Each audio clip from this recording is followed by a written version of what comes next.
Welcome, everybody. Guess what? Today's topic is going to be international oil companies, and we have a business case here with Equinor or Norwegian state oil, which is in fact still a part of the Norwegian government. I'm not exactly going to uh, say too much good or bad about multinational oil companies. It's just meant more as an example, as I'm also actually from basically from Norway and been following the oil market for 20 years or almost 5-10 years in oil related industries and businesses. Um,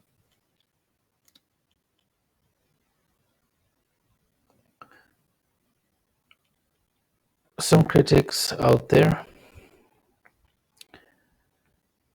in the media primarily and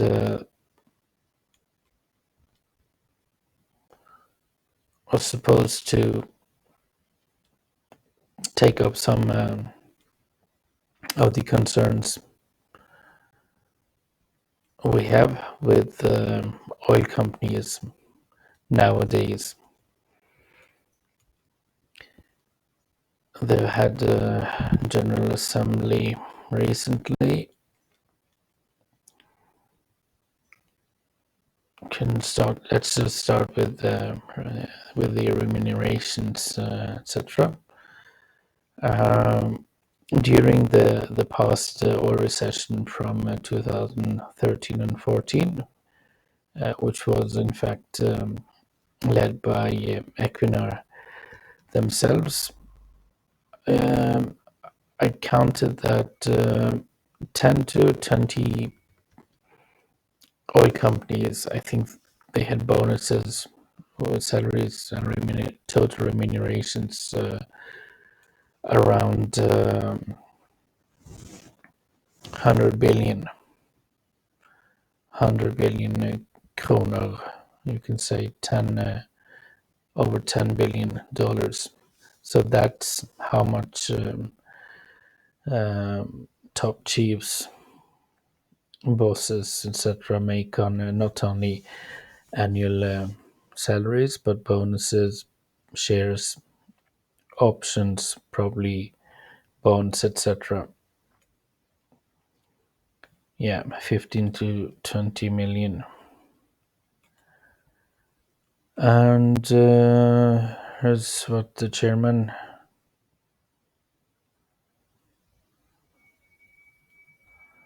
Yeah, they took up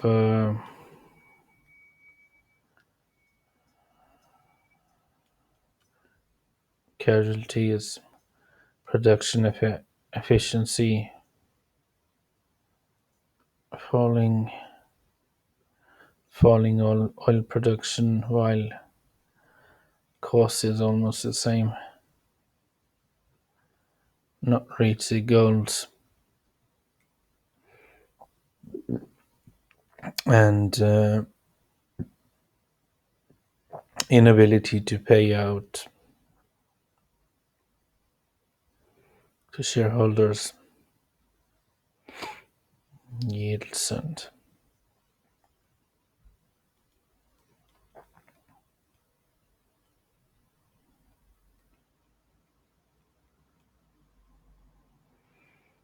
climate issues. Your confidence to the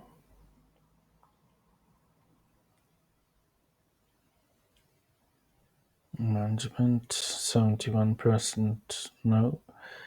Well, the so-called not embezzlement, but the the reason media is after Equinor right now is that they invested 200 billion in US and other markets, which was a realized loss of 200 billion kroner, over, yeah, $20 billion.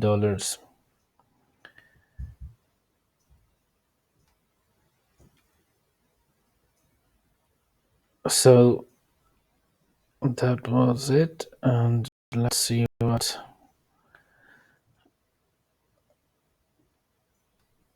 CEO catastrophe comment there. And this is true when it comes to, I mean, some of the history is that after 2013, uh, Statoil then initiated cost efficiency programs. But the problem with when you launch such surging cost programs is that you cut off everything, uh, while you invest heavily into other oil markets in fields and licenses abroad. Come back to that. So selskapet etter 7 år har tapt 200 milliarder kroner. Yeah, I mean, 200 billion is only some of the losses. They have also lost a lot on heavily investments in everything, and in calculating up to 80, 90, $100 per gallon, where the revenues have been only one third, etc. So was in the Mexico Gulf, and so on. But that's not all true. They have been paying off two, 300 agents, etc., to settle down.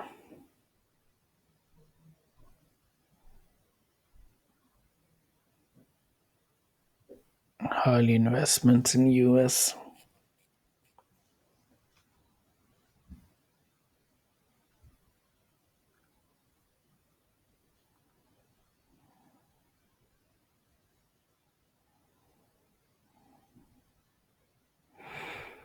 Sparing.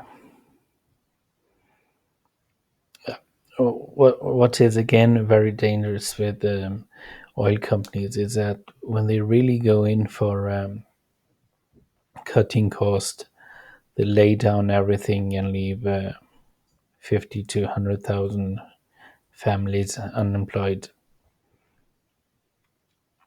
I think they have 18,000 employees in Norway.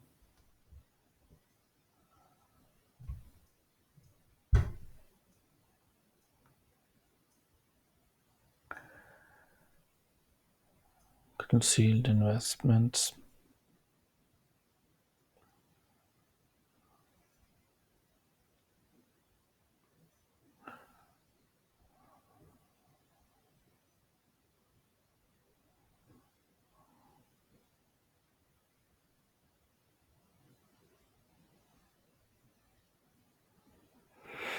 Yeah, so oil and energy ministry in Norway keeps a stake of 67%, I think, still. And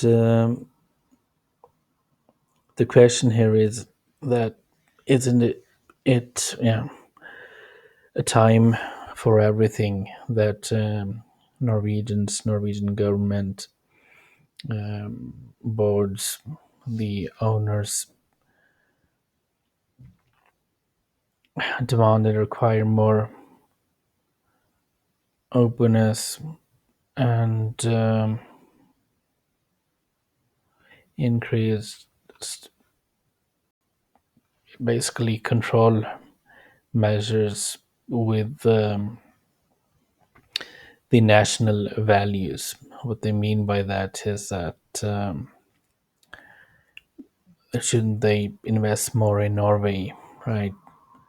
So I have. Let's also just check some facts and figures here. Don't have to go through everything, but taxes and royalties. Taxes in 2019 almost 8.8 billion. Taxes in 18 9.6 or 9.7 billion. Royalties 393 349. Okay, paying off more now than before. And bonuses 459 billion or million US 460 million dollars in bonuses. That's quite much. Certainly, I'm not exactly doing an audit here, but I don't know how the numbers have been for 2014, 15, 16, 17.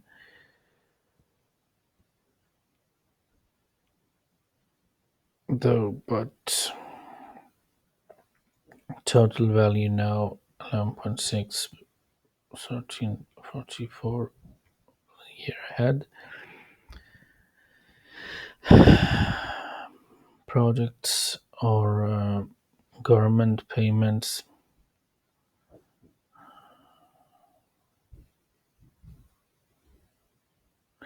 I think we can just leave this contextual per country. 32 countries. No, 30, 27, 8. Norway being the highest invested, but also yielding 17.5 billion in revenues with additional cost as well.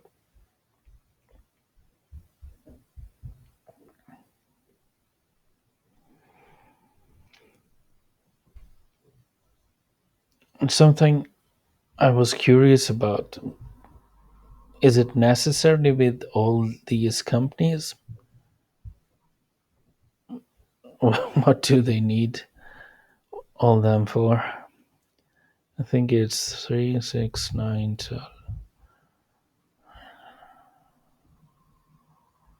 Almost 30 companies registered in the Netherlands, 6 in Nigeria, after field blocks 30, 40, 50, 60, 70 companies registered in Norway, 5 in Poland, 6 in UK.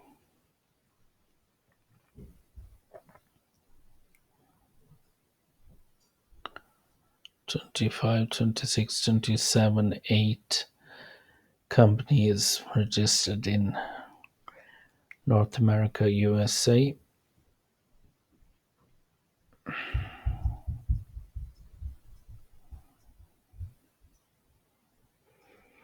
21,000 employees, 94, 95 billion revenues. 64 to the group. Income before tax 15 billion dollars.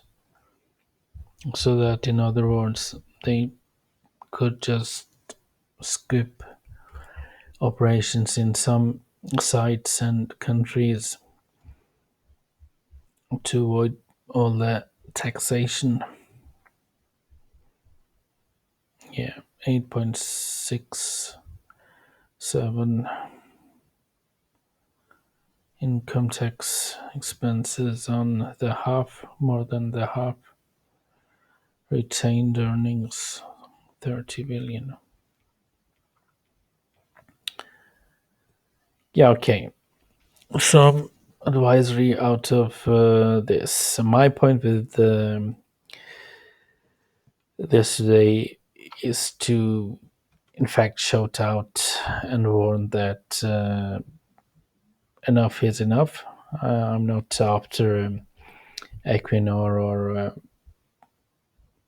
anybody in particular, but what I would like to convey here is that Norwegian government has to look after lost generations. I mean, if Staten and others don't fix the market within or after 2021, and keep cutting, uh, playing the playing this game of low oil price, etc., then we'll have probably additional 30, 40, 50,000 layoffs, and could be up to 100,000 unemployed in Norway. And it matters because Norway is just a very little country with barely 5.4 billion, not billion, 5.4 million inhabitants, and 3 million of them working, saving at the headquarters while spending everywhere else. Exactly what they have been doing for 5-10 years now. It's like nothing left over here. People cannot be paid five, 600,000, 50, 60,000 dollars sleeping board.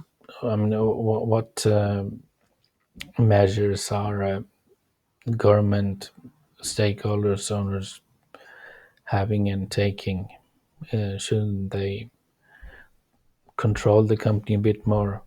And what you have been thinking is Equinor internationally controlled or nationally? Uh, you will not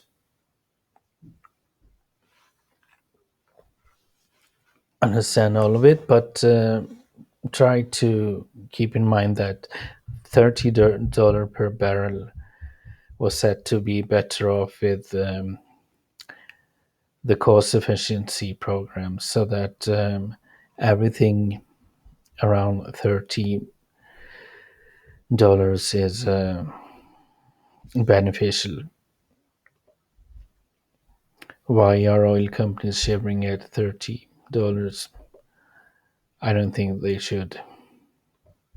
So,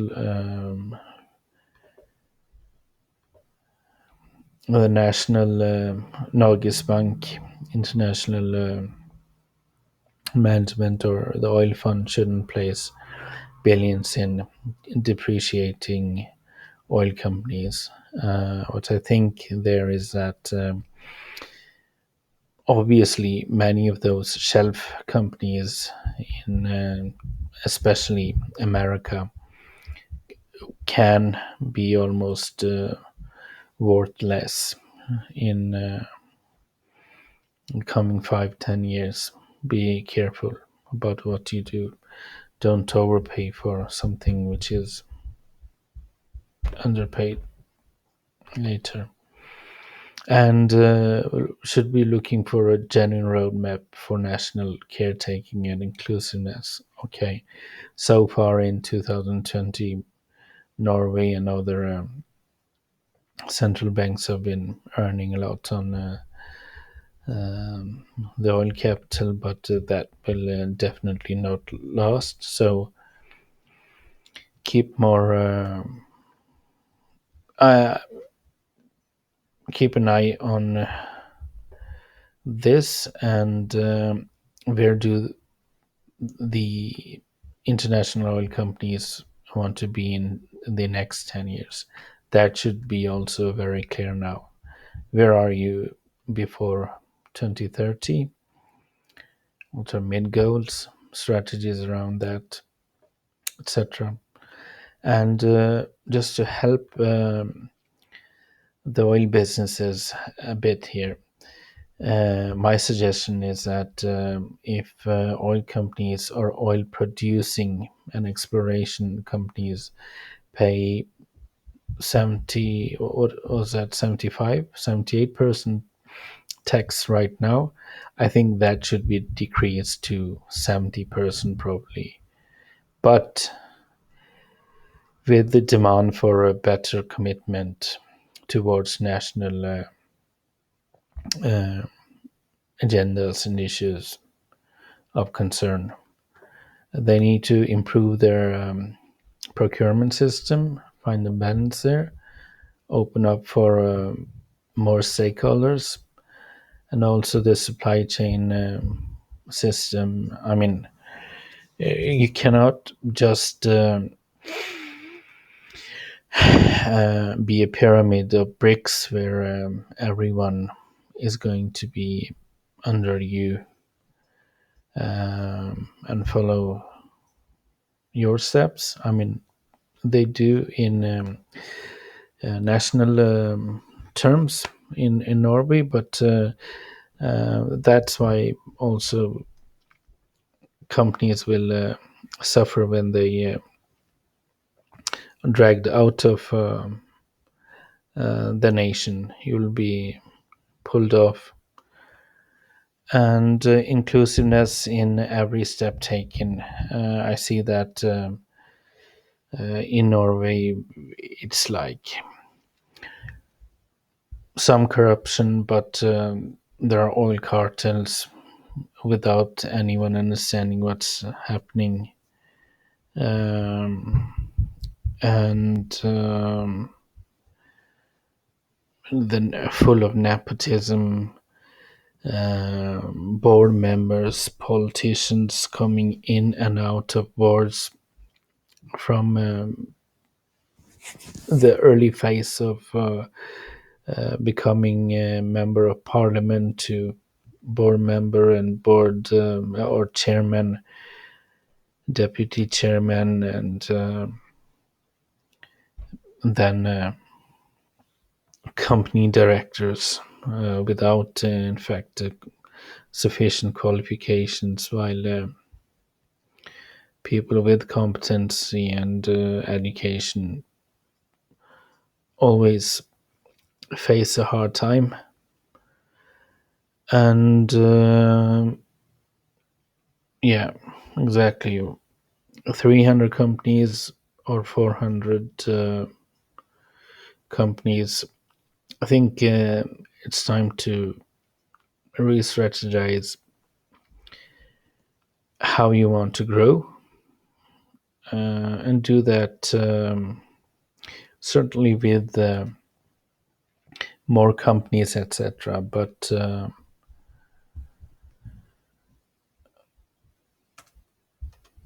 try then to either acquire tech companies rather than only use less subsidies. So if you have any comments, please let me know. Thanks for following.